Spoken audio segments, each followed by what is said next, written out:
Hello, I am Jennifer Braverman. And I'm Ellen Selm. Welcome to our podcast, Stories from the Earth, where we explore humankind's relationship and connection with the natural world. We'd like to invite you to support the podcast, so head on over to our Patreon page, patreon.com/stories from the earth, and choose to donate at $1, $5, or $10. You can also follow us for free. Or, if you're not into subscriptions, you can always do a one-time donation through Ko-Fi. That's ko-fi.com, Stories from the Earth podcast. Your support helps us take the show on the road, bring you on-site reviews and interviews from herb farms, schools, conferences, and all kinds of amazing herbal and earthly places. And with your help, we're working towards making this podcast our full-time passion. And all of the links will also be in the description, so don't worry. We also have a newsletter to help listeners stay posted on newly released content. Basically, it's once a month-ish, so link is in the description if you'd like to join. If you sign up for the newsletter, please check your other email folders. I've had a lot of people saying that it ends up in the promotions folder.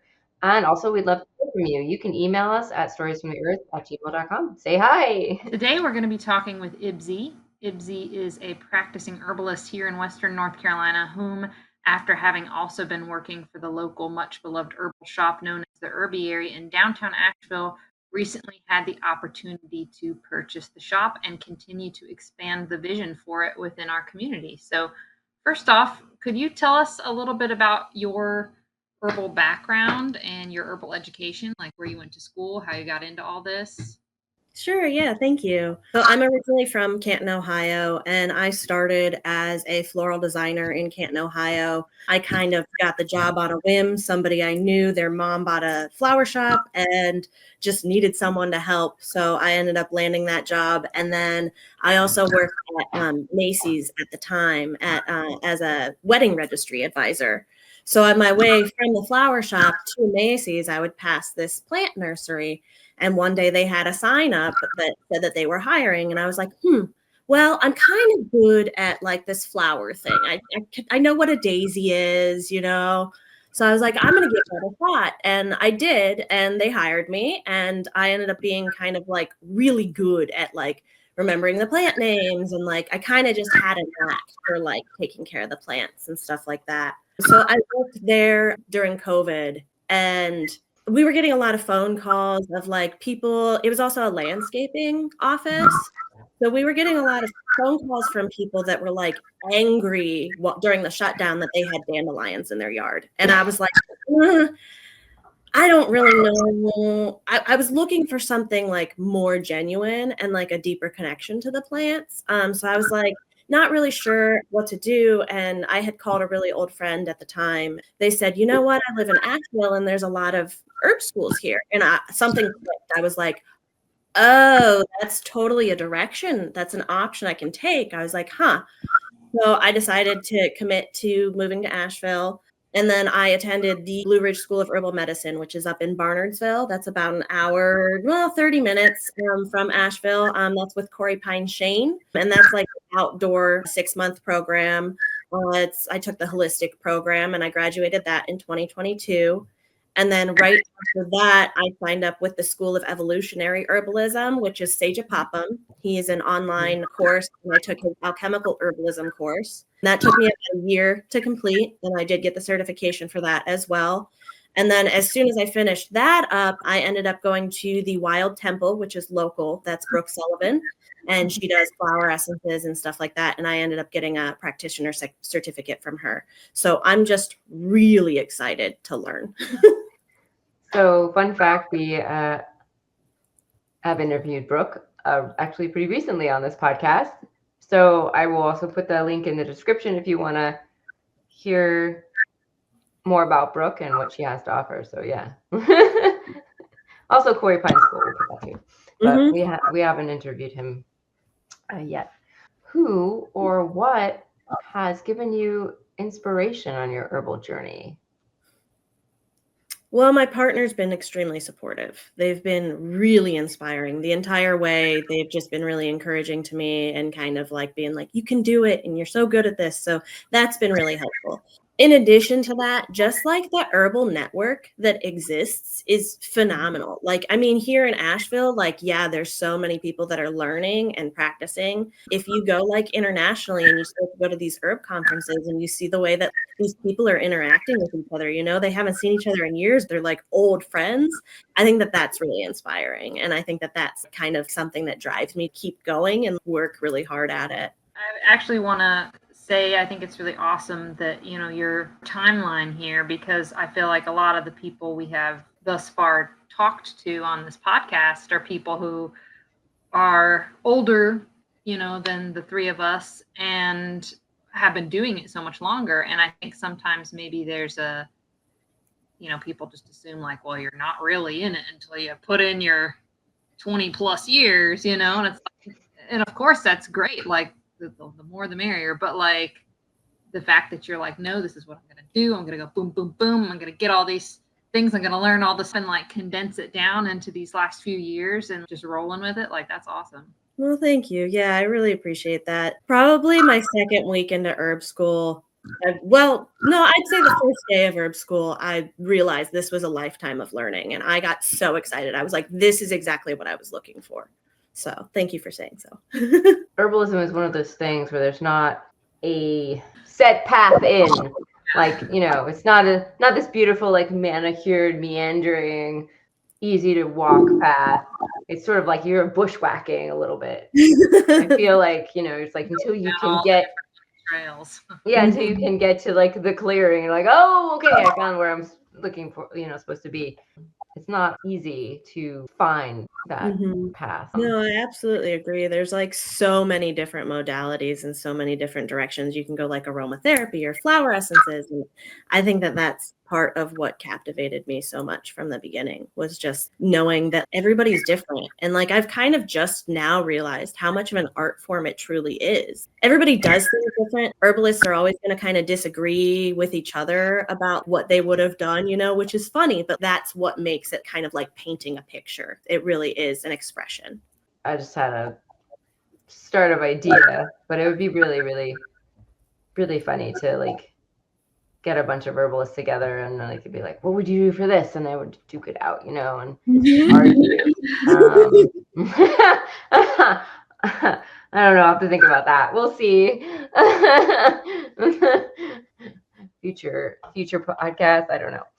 You live here in our region of North Carolina.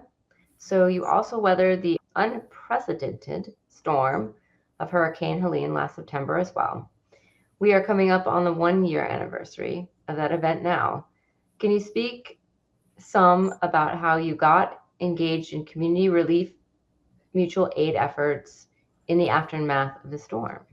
So right after the storm at Herbiary, I kind of reached out to a lot of our local vendors and I made sure that everyone was okay, you know, and I talked to the owner at the time and I was like, is there anything we can do for everybody? And I was like, I'd really like to kind of lean into buying more of our products locally and kind of like lean out of some of the other brands that aren't in our direct area. Things like Red Moon, Heinz Herbals, kind of just reallocate some of our funding to go to them. So I made a large order with Corey Pine and I drove up to Barnardsville to pick it up. And they were set up at the old fire station in Barnardsville. They were working with local acupuncturists. They had like food pantry type stuff there, and they needed extra help. There were a lot of people that were coming through looking for support. So I jumped on board with that, and I created a kit of about 50 or so herbs in like a little travel case that I was taking around with me. And I would just show up at these herb collective events and sit down one-on-one with people. And the response that I got was phenomenal. Like I didn't realize how much people wanted to connect with somebody, tell their story. And so I kind of was going around to Barnardsville, Mars Hill, West Asheville, Black Mountain, and just going to these herbal pop-up events and providing my services free of charge. Oftentimes I was doing clinic for like 10 hours a day. I was doing that 2-3 times a week. There were so many people. It was literally like just one after another. And it felt really good to be able to show up for people in that way. I also had flower essences, and that was a really interesting aspect that I brought along as well, because they're a little bit more of like a spiritual type of medicine and almost borderline like esoteric. So when I would ask somebody some specific questions to try and match them with a flower essence, a lot of times they were like, how do you know that? I'm just going through what I know that the flower essences do. I'm like asking questions and kind of picking, thinking that I have 3 in the back of my mind that could work for this person and trying to match them up with something. So when people were able to be seen in that way of like, yeah, I'm a mother and I was feeling this particular way at that time, it really helps heal them to just really be seen and feel like somebody understands a little bit of what they went through, even though nobody can understand fully. That was the gist of kind of what I did. I did that about October through about April of this year. And I do plan on continuing to do that once we get into the fall season. That's where I met you. Started going to the Appalachian Herb Collective herbal clinics, pop-ups. That was when I was first started bringing my camera, and I interviewed Ibsy, and that was the first time we met. Hi, my name's Ibsy. I'm a former student of Corey Pine Shane of the Blue Ridge School of Herbal Medicine. I graduated in 2022, and I'm just really enthusiastic about herbalism and about helping the community. I think that the plants have a really special thing that they can offer us right now as we're all recovering. A lot of people are suffering grief, loss, and there are so many different indications for plants for mental health, and also for like opening that heart space, holding space for each other, holding your own container. And I just think it's really important that we all rely on each other and lean on each other in this moment. And I think that plants are a really special way for us to connect with each other and us to be able to communicate with each other in ways that maybe we don't have words for, because a lot of this is really difficult to put into words. And that's just really cool, because especially if you've never spoken with an herbalist before, you've never like experienced anything except going to your doctor who has like 5 minutes. So that's an experience to, be able to sit down and slow down and have someone be like, oh, really go through some stuff with you. Were you getting a lot of people who are new to herbal medicine, or? Well, yeah, I think that the Appalachia Herb Collective was definitely drawing in a lot of people who were new. I think the fact that we were getting so many donations and kind of like passing those around was a really good opportunity for people to kind of be like, you know what, I've never really done anything like that before. And the fact that it was free made it accessible enough where they were like, you know what, I'll give it a try. What have I got to lose? So yeah, I was seeing a lot of first timers, but then I was also seeing I wasn't expecting to have so many people come in with chronic problems, because if you're in that type of stressful situation, it exacerbates anything that you have that's pre-existing. That was really interesting and a little bit of a challenge. It kind of like caught me off guard, but fortunately I had a network of a lot of support. Like I said, Corey Pine was there. I learned a lot from Seven Song. He came for a short period of time and I got to spend some time sitting in on his clinic. Kind of just seeing the flow of things and how people showed up was really interesting. So prior to acquiring the Herbiary, you were working on forming an herbal clinic focused on mental health. What drew you to that focus in your work, and how might it still find some expression through your new Herbiary venture, if at all? I think that mental health is an area where herbs really, really shine. I think that if somebody's never taken herbs before, and they're a little stressed out and you give them some passion flower, they're going to be like, oh my gosh, this works. It's like magic.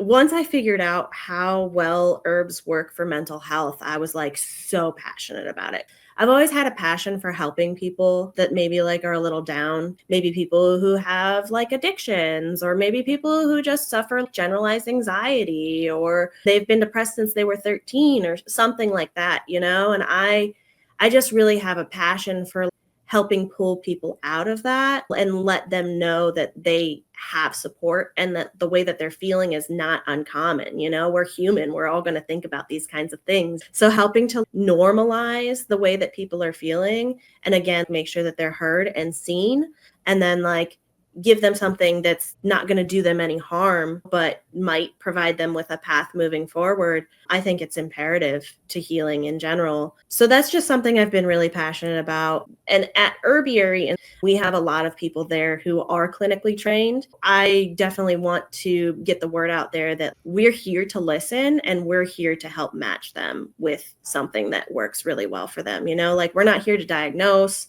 we're not a clinic, but we are educated enough where we can help kind of match them in that way. I really appreciate that you're kind of taking that or emphasizing that direction with the space, because I feel like for as rich as our area is with various degrees of practicing herbalists, having that sort of hub where just anybody can walk in and feel like they're getting that support. And, Jennifer and I met originally through working for a big box grocery store that had, a natural health section. And back in the earlier times of it, even people who were knowledgeable working in those departments would kind of do that sort of thing with just asking questions to just sort of guide people and everything.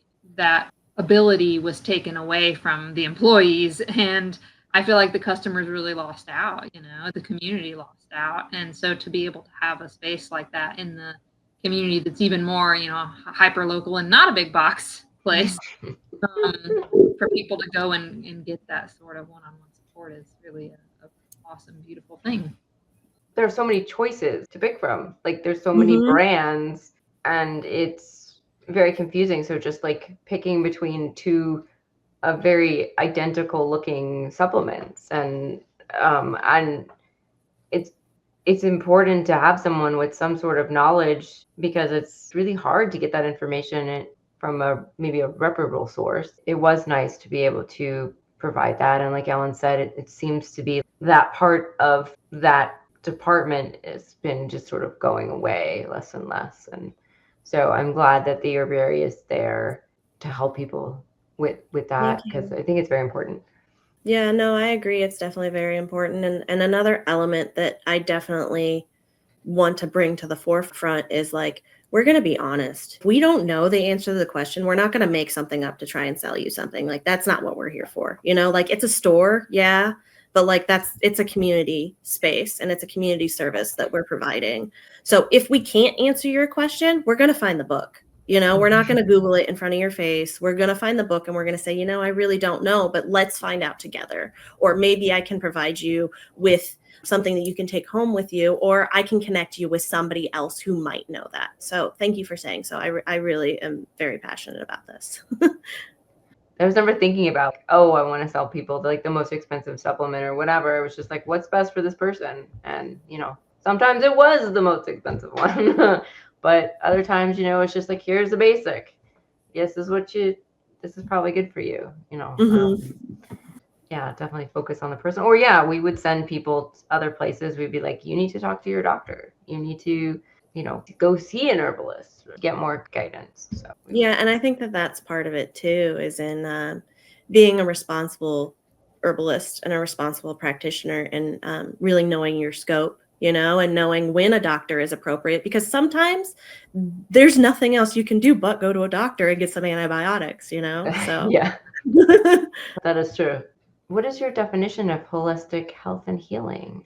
Well, of course, with holistic healing, it brings in like food and breath work and yoga and movement. And something that I learned in working with people was a lot of people have almost esoteric things that can contribute to health issues. It's something that Dr. Edward Bach with the flower essences, he studied deeply. He believed that these emotions that we experience can create illness. They can latch on to us, and they can physically create problems within the body. So I think that in my own work, I try really hard not to overlook the spiritual things that could be contributing to somebody's poor health. For example, maybe they have a heavy ancestral line, maybe they inherited something from their great grandma. They need to sit down and kind of visit and do a little bit of shadow work.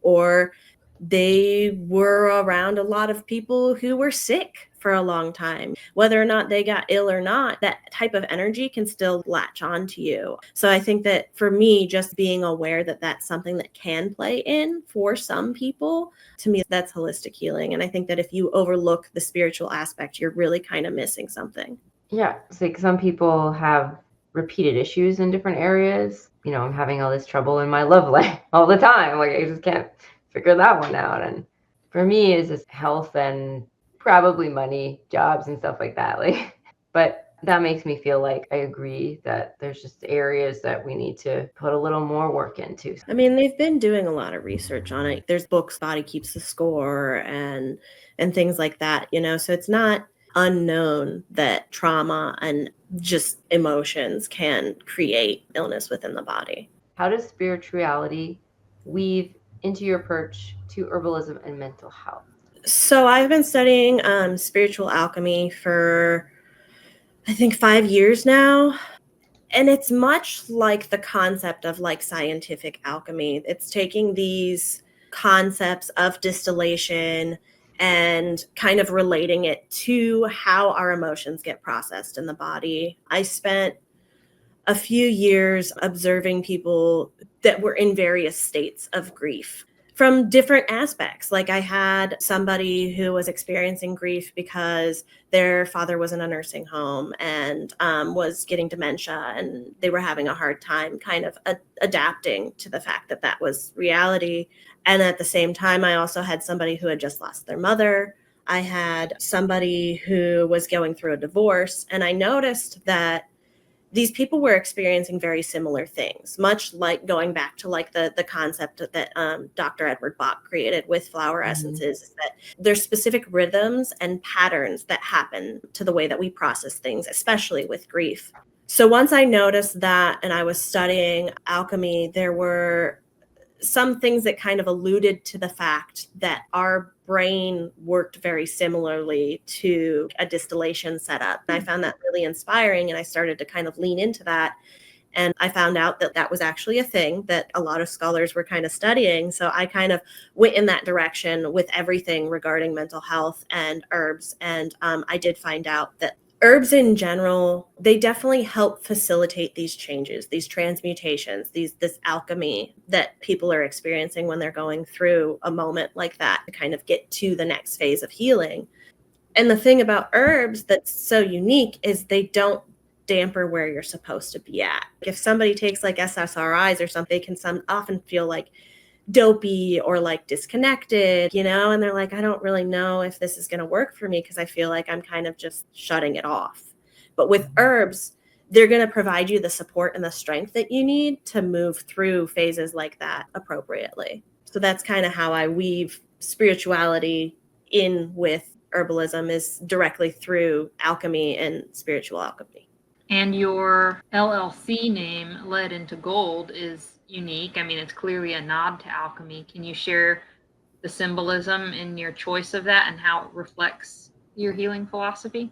The whole alchemical concept, I mean, even if you don't know a whole lot, you know that alchemists back in the day were taking a lead substance and trying to turn it into gold. Even the Egyptians, they spent their whole life working on their soul and their spirit and trying to cultivate that so that it could make it to the next life, or maybe they could access things in the afterlife. So lead into gold is a specific reference to taking a lead weight, for example, say depression or something that's bothering you, something that's your anchor, and kind of not shoving it to the side, being like, you know what, this is something that I can use and cultivate to my advantage, and I can turn this into gold. I just have to transmute it myself. Like, for example, fear and excitement are very, very close to each other in the way that they feel within the body. So it's like, am I going to tell myself that that's fear, or am I going to sit down and take a moment and decide that I'm going to turn that into excitement about something instead of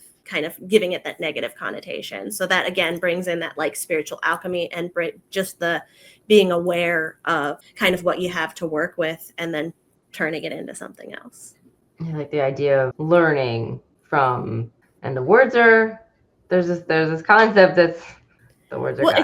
it's like the Chiron concept, the wounded healer. things that are like your detriment don't necessarily have to be that way. Say like Chiron in astrology, the whole concept of what your Chiron is oftentimes is something that it's your sensitive subject. It's something that like if someone starts to talk about it, you get real uncomfortable and you're like, you shouldn't know that about me. A lot of times people feel called out when they see their Chiron and they're like, oh my gosh, like that's so terrible. And I'm like, no, you're missing the point. The point of Chiron is that you're the wounded healer. You are the person that is most knowledgeable about this specific area of healing. And because of that, you're able to kind of help and support others in a way that no one else can do. Is that kind of where you were going with that?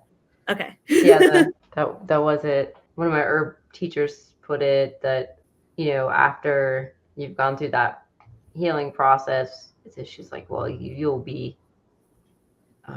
you can be helpful now. Like you have all this knowledge, and that helps. That does help somewhat, because you're like, well, at least maybe I'll put this awfulness to good use. And that goes back to like the person feeling seen, that empathy that you can bring to that situation. I'm not in your situation, but I can relate to that. And a lot of times that makes people feel comfort. Yeah, and that's really important. I just thought of a little bit of wordplay because led into gold because of alchemy. And you were telling us prior to the podcast, lead as in the element, not lead, because people could read it wrong. So fair enough, right? Make sure we know the right thing. But it's almost like in your analogy there, if you're transmuting your own lead into gold, then you're better equipped to lead others into gold. Exactly. On that note, can you share the story of how you came to own the Herbiary and what made you take that leap as the next big step in all this blossoming? So I've worked for Herbiary for several years, been the manager there, and kind of did a lot of behind the scenes type work. And then, like I said, after the storm, I was doing a lot of clinic work, and I was working on establishing the Lead into Gold LLC for a mental health herbal clinic. And I had literally just finished getting my paperwork, and the owner came to me and said, I think I'm selling Herbiary, and if you're interested, you can step forward. And I was like, nah. I was like, I'm good. I'm doing my own thing over here. Thank you very much. And my partner and my dad were both like, are you sure? Like, this really might be for you. And I was like, nah, I'm doing my own thing. And then I was like, I'll try. I'll see what happens. And the universe got really loud. And it got to a point where I was like, I can't say no. Like, obviously this is for me. I connected with Mountain Bizworks, and they were absolutely phenomenal. That's who I got my funding through. They're a local nonprofit here in Western North Carolina. And the things that they provided for me are just astounding. I have a wonderful support system of different kind of coaches and courses that I can take. So once I knew that was available, I really kind of went for it. They were just really amazing and like, we believe in you. And when things got hard, they were like, that's okay. You can calm down for a second. Like, it's going to be hard. And they kind of just supported me through that. I definitely sensed within myself and within other people that people were scared that some corporation was going to come in and buy Herbiary. So I think that was part of it too, was I didn't want it to leave the community. I really wanted to keep it here. That's mostly why I went for it, was just because I didn't want it to disappear in the way that it has been serving for so long. There's one in Pennsylvania too, right? So there's another one at the Reading Terminal Market in Philadelphia, Pennsylvania. That's really fun. Like, it's a historic market built in I think the early 1800s. It's kind of supposed to shadow like street markets. So you go in and it's really condensed in there, and there's all these neon signs and tons of food vendors and like fish, and just, it's really neat. It's kind of like its own little snow globe. You like walk in and you're like, oh, you can lose track of time for hours.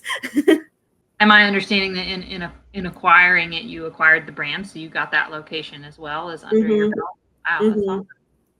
Road trip, Jennifer. It's really fun. You'll like it. Yeah, that sounds amazing. And so if anyone's in Pennsylvania listening, the Herbiary is still going to be there. If you haven't been into the store, it's fantastic. I don't get enough time to ever go down. but the times I've been in there, it's been just great. Just it's like a little tiny, big mecca of herbs, books, all kinds of really lovely things. And everyone who works there are very knowledgeable, as we have said. It's just a very warm and inviting vibe. So super excited when you like told me, and I was like, wow, that's awesome. And I think the fear that would get bought by someone corporate and big is, definitely warranted, because that happens way too many times. Every time that happens, it loses just something that it doesn't get back. There still are elements to Herbiary that I just love so much that you just explained, and I really want to kind of keep that as much as I possibly can. We're going to go through changes, but I really want to make sure that I'm honoring the original idea and concept and vision of Herbiary, because I really believe in it. So what do you hope people feel when they walk through the Herbiary's doors, and what do you think makes Herbiary so special to the community? I want people to feel safe. I want people to feel like they have a place to go when they're having a bad day or when they're feeling a little lost. Growing up in Canton, Ohio, there was a little esoteric shop called Book of Shadows that I found when I was like, I don't know, maybe 11. And there was a woman that worked there. Her name was Tony Ann, and she had really long, pure white hair. She was an older woman. She looked the same the entire time I knew her. Exactly the same. She never aged, but she was always older. As soon as I found that shop, she took me in. She wanted to tell me about the books on the shelf, or like answer my questions and kind of just feed that curiosity and help me find a path forward. She was never like suggestive, but she was always kind of curious to see what I would do and would encourage that. And it was a really, really important part of my growing up. It was a place I went to hang out and find support and find community. So I hope that people can find that in Herbiary. I want them to walk through the door and feel comfortable and welcome and feel like they're going to get taken care of in a way that they need, even if they don't spend any money. Come in and sit down and just read through a book and be in the space. I think that the space itself is really healing and can bring something. So that's what I hope that people will find. What kinds of barriers to healing do you feel like you've seen most often, and how is the Herbiary working to remove them? I think accessibility is one, whether it be that you just can't get there or whether it be money. Herbs are really expensive. So trying to be aware of that and make sure that I have enough options available for everybody and every kind of different background is going to be really important to me. I also feel that finding the connection to support can oftentimes create a barrier. For example, if someone's going through a mental health moment, the thought of finding a proper therapist is just overwhelming. You're Googling kind of blindly, and you're trying to meet with people, and it's just a lot of extra work, and a lot of times people don't have that amount of energy to really dedicate to it, and they get lost and they get overwhelmed and frustrated and they kind of give up, and then they start to feel kind of hopeless. So I hope that I can start to kind of collect resources for people within the community and kind of connect them so that if they're in those moments, they don't have to feel like they're overwhelmed. I'm just going to say that definitely for me personally, it's been challenging, the money to buy herbs, take herbs. It's cheaper if you make your own tinctures, for sure, even though you're buying alcohol. It needs to be more accessible. It just needs to be cheaper. It needs to be pretty much free. It's expensive to go see an herbalist for an amount of time. It's expensive to take tinctures. It's expensive. Teas are cheaper, but they're just harder to take. Because you're working on growing Herbiary as a valuable community support hub, that is my cat. You can see him. Meow. This is Eugene.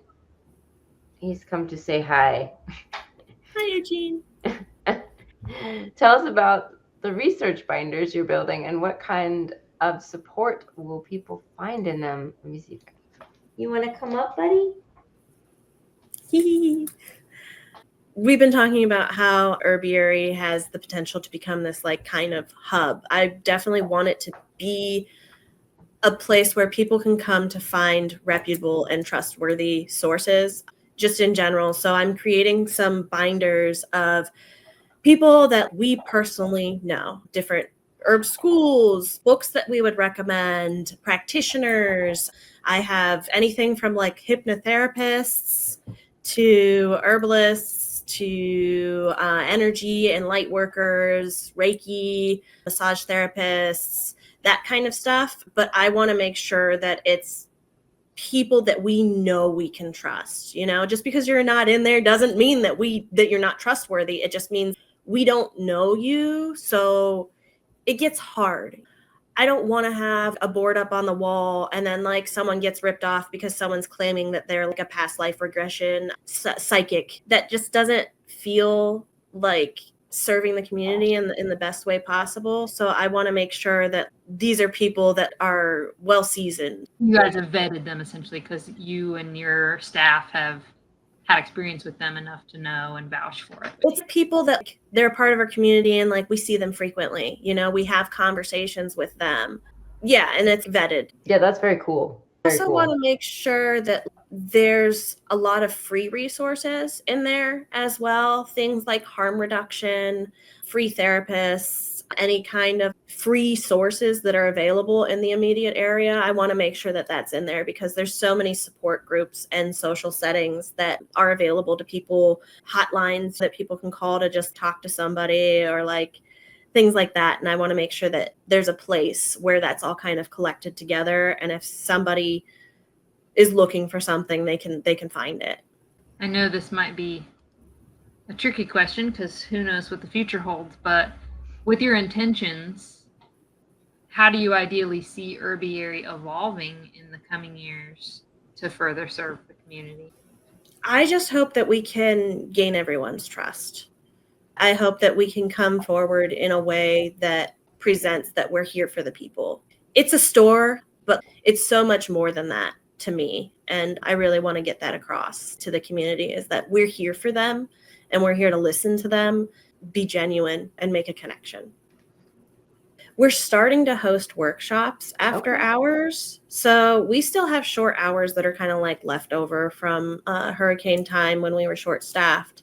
So our hours are 10 to 4 weekdays, and then Friday, Saturday, Sunday, it's 10 to 5. And I've gone back and forth as to whether or not I want to expand that back into our original hours.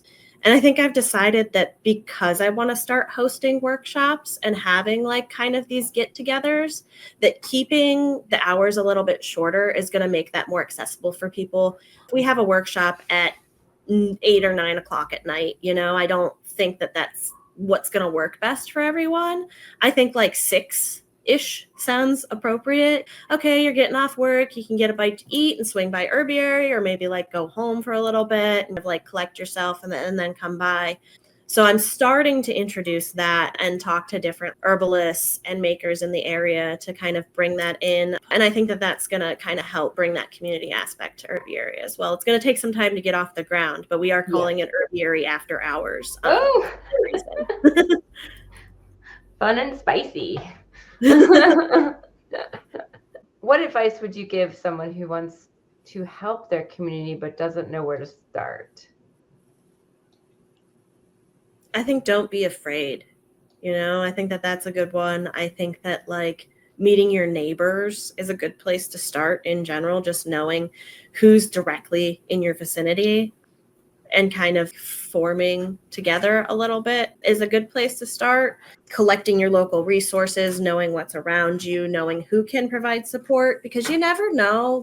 Carry Narcan in your car. You never know when you're going to run into a situation where somebody's in an emergency.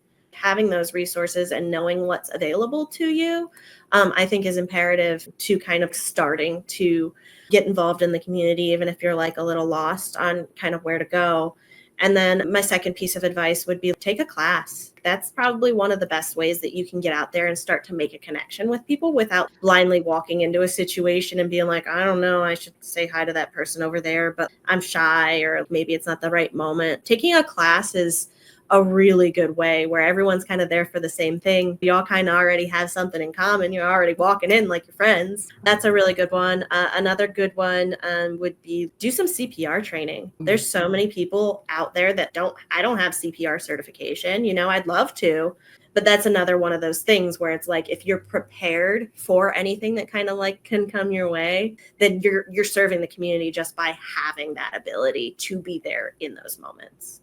Piggybacking on the broader community topic, what advice might you give any budding herbalists out there, especially who might not feel as confident in their knowledge and abilities because they're young, or maybe they're just new to learning and practicing with herbs? With the words clinical herbalism, I think that there's definitely a stigma that's being created, whether people realize it or not, because there's courses out there that are called clinical herbalism, and they're more scientific and very specific about the actions that the herbs are taking in the body and what routes they're taking. And that's all great. That's fantastic. But that also creates a barrier for other people. Herbalism isn't about knowing and memorizing every single thing about why it works in the body. It just does. Indigenous people didn't know these kinds of things. It's cool that exists. But if you think that like you can only practice herbalism as a clinical herbalist if you took a clinical class, then you're kind of missing the point. So my advice to like a beginner herbalist that perhaps feels like they're not experienced enough is, what's your handful of herbs that you know really, really well? Find a couple that are good for multiple different things. That would be the first one. The second one would be, you can never go wrong with helping someone with digestion, sleep, or stress, ever. If you change or help them with one of those few things, you can drastically impact a lot of things. Again, those are things that potentially tie into chronic conditions, so just kind of starting small and like knowing your stuff really well, like knowing what you personally know really well is a really good place to kind of start. And then also be honest and know your scope.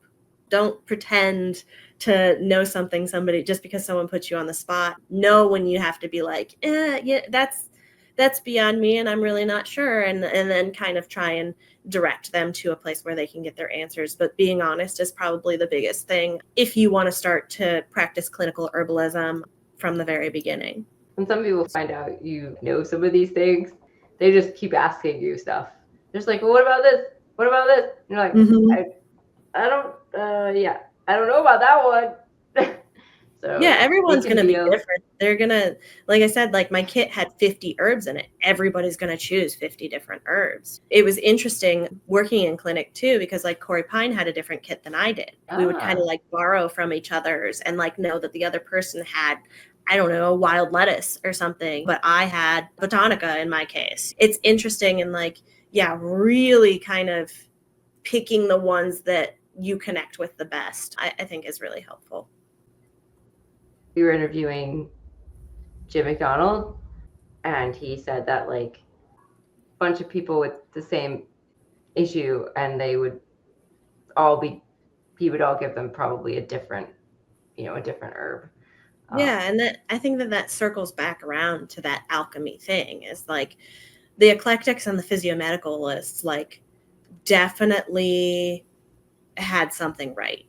The specific indications that they came up with, where it's talking about the way that someone's skin looks, or like maybe it's something totally off the wall that they cough this certain way, or they definitely had it figured out. And that kind of like, again, alludes to like the alchemy things that I kind of studied and figured out, is that, yeah, these very, very specific indications, people do experience that. People experience stress in different ways. They experience anxiety in different ways. Some people, their heart will race really fast. Other people will start talking fast, or maybe start breathing heavy. Other people get literal sensations in their fingertips, So those are the things that we need to pay attention to. And again, where herbs are really, really effective, because yeah, the eclectics and the physiomedicalists, they touch on those specific indications, those specific things like tingling in your fingertips, and they'll match it to very specific herbs. So I think that's really super curious. And thank you for bringing up that, yeah, everyone's going to need something a little bit different. I'm just fascinated by your two cases and how you have different herbs in them. And I'm just like, ooh, I'd like to know like why you picked each herb versus but that is a different discussion. That is a way longer thing. And that is fascinating. I think that goes into the spiritual concept too, of just knowing like the folklore behind certain herbs, like the indications for flower essences.